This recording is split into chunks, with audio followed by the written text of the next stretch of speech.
You have started this before. Maybe 10 times. Maybe more. A new skill. A new business. A new system. The first month, pure fire. The second month, excuses. The third month, abandoned. And you told yourself the same lie every time.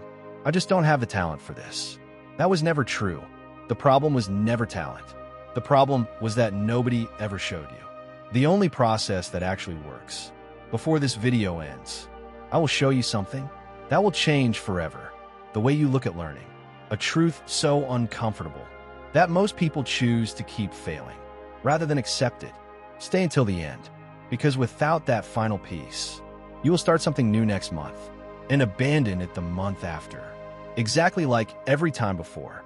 Subscribe now, hit the like button, and tell me in the comments the one skill you have started and abandoned more times than you want to admit. Today, this changes. Let's begin. His name was Jake, 34 years old, digital entrepreneur, or at least that is what he called himself. Because the truth was more complicated and more painful than that title suggested. Jake had started everything. At 24, he launched an e-commerce store. 3 months of fire. Then the results didn't come fast enough. Abandoned. At 26, he learned trading. Spent 4,000 euros on courses. 2 months of obsessive study. Then the first real loss. Abandoned.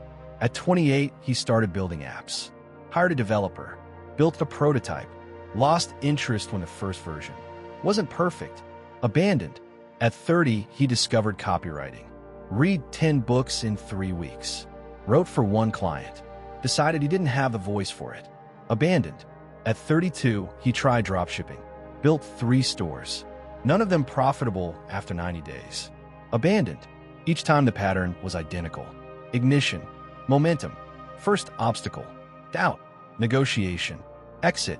And each time the explanation was the same. It wasn't for me. I didn't have a natural talent. Someone else could do it. Not me. Jake had spent 10 years collecting beginnings and mistaking them for attempts. He had spent 10 years telling himself he was trying, when what he was actually doing was auditioning skills and walking out before the second act. He had spent 10 years being the most enthusiastic person in the room at the start and the most absent person in the room at the end. And underneath all of it was a feeling he had never been able to name directly. The feeling that he was running out of time to become someone worth becoming. The meeting was on a Thursday morning in a glass office on the 14th floor. Marcus Reed, angel investor, 37 companies funded, 7 exits. Jake had spent 6 weeks preparing for this meeting. He had a deck, a pitch, a vision. He had rehearsed every answer to every possible question. He walked in with the confidence of someone who had been preparing for this moment for 6 weeks. Marcus opened Jake's portfolio on his laptop. He scrolled in silence for 4 minutes. Jake counted. Then Marcus closed the laptop. He looked at Jake for a long moment, without speaking. Then he said 7 words that Jake would hear in his head for months afterward. You know a little about everything and nothing about anything. Jake did not move. Come back when you have mastered something. The meeting was over. Jake took the elevator down 14 floors. In complete silence. He walked to his car. He sat in the driver's seat, without starting the engine, for 38 minutes. Not because he was devastated by the rejection. He had been rejected before. Because Marcus had not rejected his pitch. Marcus had rejected him. The person behind the pitch. The pattern of the person. 10 years of beginnings. 10 years of abandoned potential. 10 years of knowing a little about everything and nothing about anything. Marcus had seen it in 4 minutes. It had taken Jake 10 years to see the same thing. That evening, Jake did not open his laptop to start something new. For the first time in 10 years, he sat in silence and asked himself the real question. Not what should I start next, but why does everything I start in the same way? The answer came from a direction Jake had not expected. Not a business book, not a productivity framework, not another course promising to teach him the skill he was missing. It came from feudal Japan, from a system of apprenticeship, so ancient and so precise that it had transformed common peasants into lethal samurai warriors. and mediocre artisans into masters, whose work survived for centuries. The system was called Shuhari. 3 stages, 1 destination, true mastery. Jake read the description and felt something shift in his understanding of the last 10 years. Shu, obey, copy, imitate perfectly, break, adapt, combine, transcend, flow, become. He had spent 10 years trying to start in trying to add his own creative touch before he had mastered anyone else's, trying to innovate before he had learned what he was innovating on, trying to find his own voice before he had spent enough time in someone else's. He had been building castles from the roof, not because he lacked talent, because he had never understood that the roof comes last, always, without exception, in every domain, in every era, for every master who had ever lived. The samurai warriors who became legends had not started with their own style. They had started by copying their master with such obsessive precision that their body learned what their mind could not yet understand. And only after years of that had they begun to develop something of their own.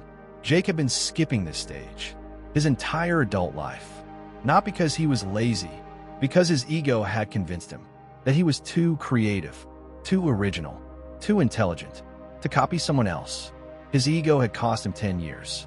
The next morning, Jake made a decision that went against everything his instincts told him to do.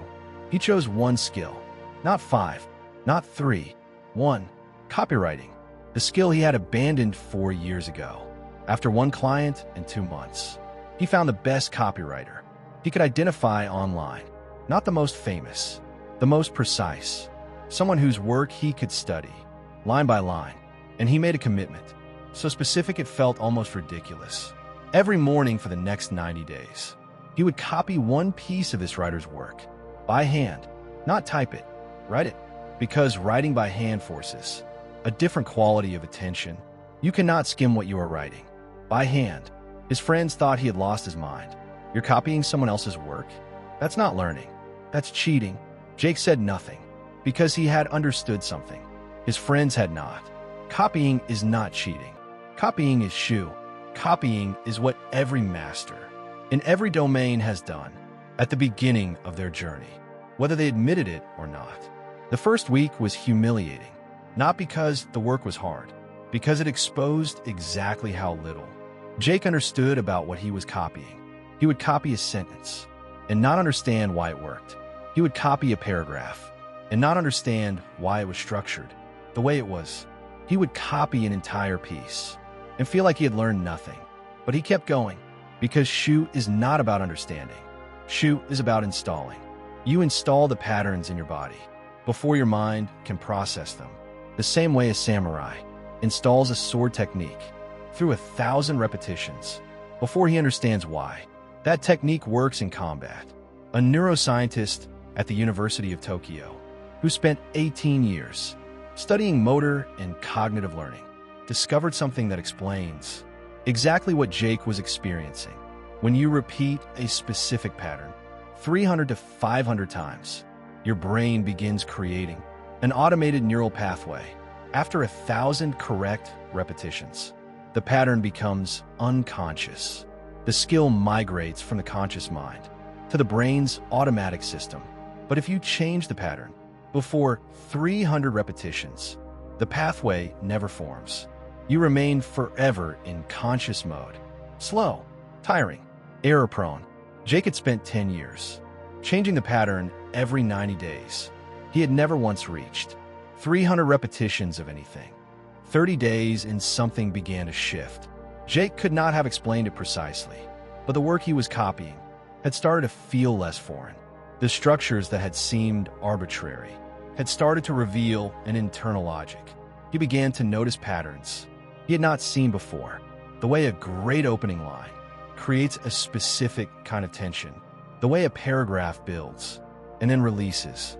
The way a call to action lands when everything before it has been constructed correctly. He was not creating any of this yet. He was just seeing it for the first time. After 30 days of looking at it, every single morning, 60 days, and he wrote his first piece. of original copy, not for a client, for himself, to see what 90 days of Shu had installed in his hands, without him consciously directing it. He wrote for 40 minutes without stopping. Then he read what he had written. It was not perfect, but it was structured in ways he had never structured anything before. The patterns were there, not because he had decided to use them, because his hands had learned them. Through 60 days of precise repetition, he sent it to a copywriter he followed online, someone with 20 years of experience, someone who had no reason to respond to a stranger's email. The response came 3 days later. One sentence. "Where did you learn to write like this?" Jake stared at that sentence. For a long time, he had not learned to write like this. He had copied his way into it. And the difference between those two things was everything. 90 days of Shu completed. Jake had copied more than 80 pieces of the best copywriting he could find. He had written his own material every week for the last 30 days. And now something was pulling at him that he had not felt before. Not the old urge to abandon and start new. Something different. The urge to expand, to look at other writers, to study other styles, to understand what was different and why. This was and unlike the previous times in his life, when he had moved on from something, out of boredom or impatience. This felt earned, because it was. Jake began studying 3 other writers, each completely different from a first. One wrote with brutal brevity, every word carrying maximum weight, no sentence longer than it needed to be. One wrote with cinematic detail, long sentences that built worlds before delivering the point. One wrote with clinical precision, logic and emotion combined, in a specific ratio that felt almost mathematical. 3 completely different approaches. At first, his mind short-circuited, trying to hold all 3 simultaneously. But after 2 months of something extraordinary began to happen. Jake started to see what all 3 writers had in common. Beneath the surface differences, the same principles were present. In all of them, every great piece of copy creates a specific tension in the reader. Every great piece of copy understands exactly what the reader is afraid of and wants. Every great piece of copy builds toward a single moment of clarity that feels inevitable. In retrospect, the techniques were different. The principles were identical. Jake had found the universal laws that live beneath every style. And once you see the laws, the techniques become tools, not prisons. 6 months after the meeting, on the 14th floor, Jake received an email from a startup founder who had found his writing online, not the copied work, his original work, the pieces he had been publishing for the last 3 months. The founder wanted to hire him for a launch campaign, not a small one, a product launch that needed a complete copy system, landing page, email sequence, ad copy, sales page. Jake said yes, not with the fire of someone starting something new, with the steadiness of someone who knew exactly what they were doing and why. He worked on that campaign for 3 weeks, every piece built on the foundation of 90 days of Shu and 60 days of every word chosen with the precision of someone who had spent 6 months learning to see what most people never see. The campaign launched. The conversion rate was 3 times the industry average. The founder called Jake personally. "I don't know what you did, but whatever it is, I want you on everything we build next." Jake hung up the phone and sat in silence for a moment, not celebrating, processing, because he understood what had actually happened. He had not become a better writer. In 6 months, he had become a different person, someone who had finally paid the price that mastery demands, not the price of talent, the price of process. 8 months after the 14th floor, Jake was writing copy for 4 clients, all referrals, no pitching, just work finding him, because the work spoke for itself. And something had begun to happen in his writing that he could not fully explain. He would sit down to write, and the structure would already be there before he had consciously decided on it. He would be 3 paragraphs in before his analytical mind had engaged with what he was doing. The patterns installed through 90 days of Shu had migrated somewhere deeper than conscious access. They were operating below thought. This was Not a stage he had arrived at deliberately, a stage that had arrived in him through the accumulated weight of everything that came before it. A Kyoto University researcher who spent 22 years studying embodied cognition found something that explains exactly what Jake was experiencing. When experts reach the highest level of mastery, something fascinating happens in the brain. Activity in the prefrontal cortex, the area responsible for conscious decision-making, dramatically decreases during performance. Simultaneously, older brain structures take over. The expert is no longer doing the skill. The skill is expressing itself through him. Neurologically, it is as if the person and the skill become one. Jake had spent 10 years trying to reach this state. By skipping the stages that lead to it, he had finally reached it by doing the one thing his ego had refused to allow. For a decade, starting at the beginning, completely, without shortcuts, without his own creative touch, without the lie that he was too talented for fundamentals. 9 months after their first meeting, Jake sent Marcus Reed an email. Short, 3 sentences. You told me to come back. When I had mastered something, I have attached the results of the last 3 campaigns I ran. I am ready when you are. Marcus replied the same day. Thursday, same office, same floor. Jake took the same elevator, walked into the same glass room, sat in the same chair. Marcus opened his laptop. This time, he did not scroll in silence. He asked questions, specific questions about process, about how Jake had built the copy systems behind the numbers, about what principles he was applying, and why. Jake answered every question with the precision of someone who had spent 9 months understanding not just what worked, but why it worked at the level of universal principle. We finished. Marcus closed the laptop. He looked at Jake for a long moment. Then he said something Jake had not expected. You are a completely different person from the man who sat in that chair 9 months ago. Jake said nothing. Marcus continued. That man knew a little about everything. You know everything about one thing, and that is infinitely more valuable. He slid a term sheet across the table. Jake read it. Then he looked up. Why now? Marcus smiled. Because 9 months ago, you were trying to impress me with how much you had started. Today, you impress me with how deep you've gone. Depth is what I invest in. Width is what amateurs collect. Here is the truth that nobody will tell you directly. The truth so uncomfortable that most people choose to keep failing rather than accept it. You have never lacked talent. You have lacked humility. The humility to admit that you know nothing and copy someone who knows everything. The humility to start at the beginning without your own creative touch. The humility to repeat the same thing 1,000 times before your ego decides you are ready to innovate. Your ego has been protecting you from the only thing that could actually change your life: the process.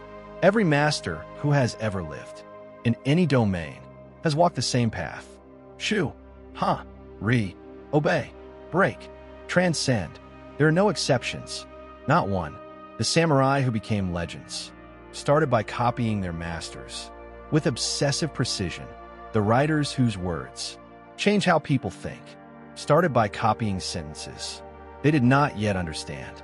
The entrepreneurs who built empires started by studying and replicating business models that already worked. None of them started with originality. All of them arrived at it through the same 3 stages, always in the same order, never skipped, never rushed.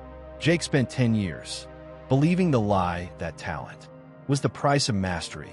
He spent 9 months discovering the truth. The price of mastery is not talent. The price of mastery is process.